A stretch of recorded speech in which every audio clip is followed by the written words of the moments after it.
Nemesis Lockdown is a fantastic semi-cooperative game, but you can also try to survive alone or with fully cooperative teammates.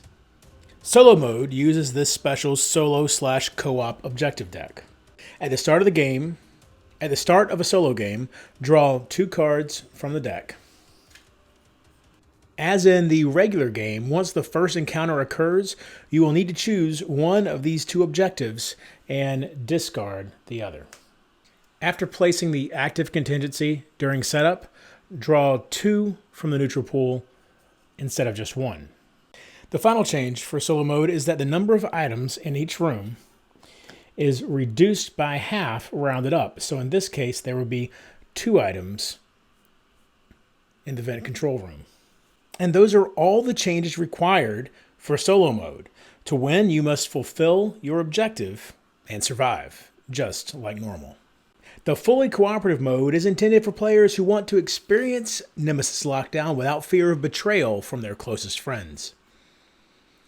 As with solo mode, this uses the solo/co-op objective deck and not the normal deck.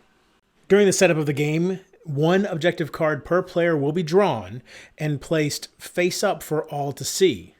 So in a 3-player game, it may look like this. All players are now working towards completing these objectives. 1 contingency token is placed in the active spot. The rest are placed in the neutral spot, and then 1 is revealed for all players to see. The players do not start the game with any additional contingency information, and if they want more, will have to discover it throughout the game.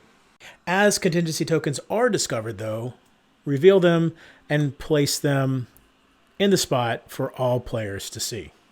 To win the game, all objectives must be fulfilled and at least 1 character must survive. For an objective like this, where it requires a character to have knowledge 8, the surviving character or one of the surviving characters must have knowledge 8. If an objective requires the signal to be sent, only a single character must do it. If there are 2 objectives requiring the signal to be sent, then 2 characters must do it. In the fully cooperative mode, the emergency room is equipped with an auto-dock device allowing the crew to revive any near-death characters. Whenever a character dies, another character can pick up the corpse and carry it to a working emergency room. The player whose corpse is in the emergency room places their character there at the start of the next round. All of their light wounds are discarded, and their serious wounds are dressed.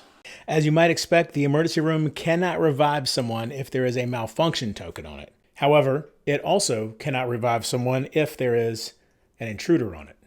The Martian Surface side of the board may be used in the standard game mode, solo, or fully cooperative mode. However, keep in mind it is more difficult to survive and complete some of the objectives. The main feature of this board is that it depicts the facility with an underground portion here, built into a cliff face, and a couple of buildings on the Martian surface, as well as a couple of rooms on the Martian surface as well. While the underground base follows the basic Nemesis lockdown rules that we've already discussed in previous videos, the Mars surface area of the board and the rooms in the buildings on it follow their own slightly altered rules. During setup, follow all of the standard rules, except for the surface areas, use the Martian Surface exploration tokens. This will be in all of the rooms in the exterior buildings, as well as this room on the main portion of the building, and then these 3 crossroad locations as well. There are a few new icons on the Martian exploration tokens.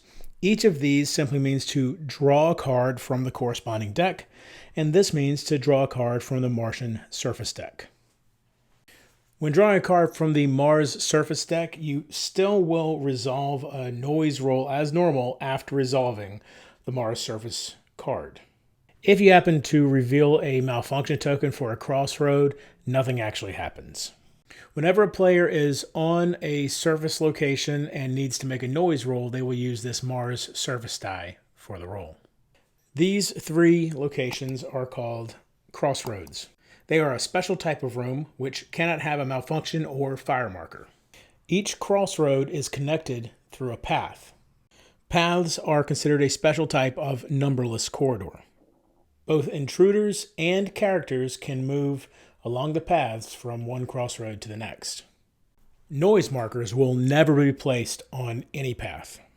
Just like crossroads are connected by having a path between them, crossroads are also connected to exit rooms.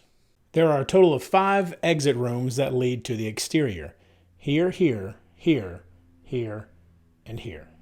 Areas are the parts of the Mars surface that surround particular buildings.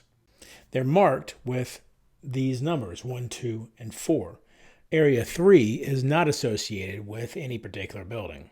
Areas are treated as a special type of technical corridor, which is connected only to their particular building. However, any effects which mention technical corridors cannot be applied to areas. Each crossroad on the Martian surface is considered to be connected to all 4 areas. This means when you perform a noise roll on a crossroad, you have to place a noise token on the corresponding area as you would a technical corridor. There are 2 ways of moving on the Mars surface, with the rover or on foot using the movement action. Characters do not need any special equipment to move on foot on the surface of Mars, as they are assumed to have at least rudimentary protection for brief excursions outside. However, the EnviroSuit likely will still prove useful, as the Mars surface deck will often punish those who are not wearing one.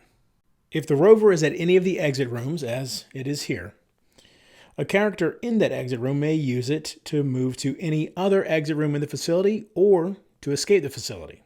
For 2 action points, you may move your character and the rover to another exit room.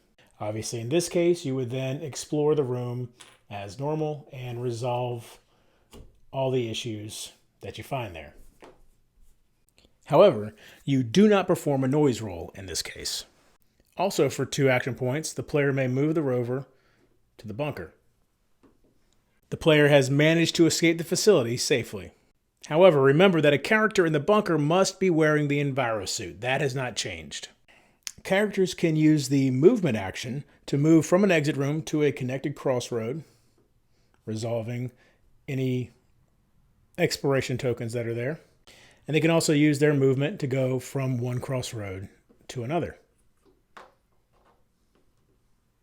After placing a character on a crossroads, perform all standard steps as you would a normal movement action.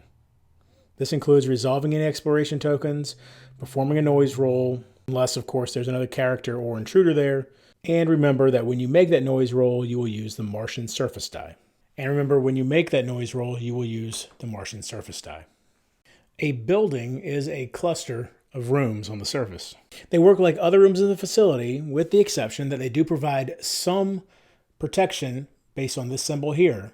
They act as if you're wearing an EnviroSuit when drawing Mars surface cards.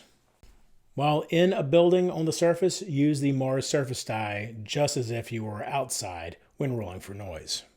If you roll the number that corresponds with this building's area, place the noise marker on the area just as you would if you were outside. Players may walk into the bunker or drive the rover to the bunker, as we mentioned earlier. Either way, it costs 2 action points, and either way, the player must be wearing the EnviroSuit.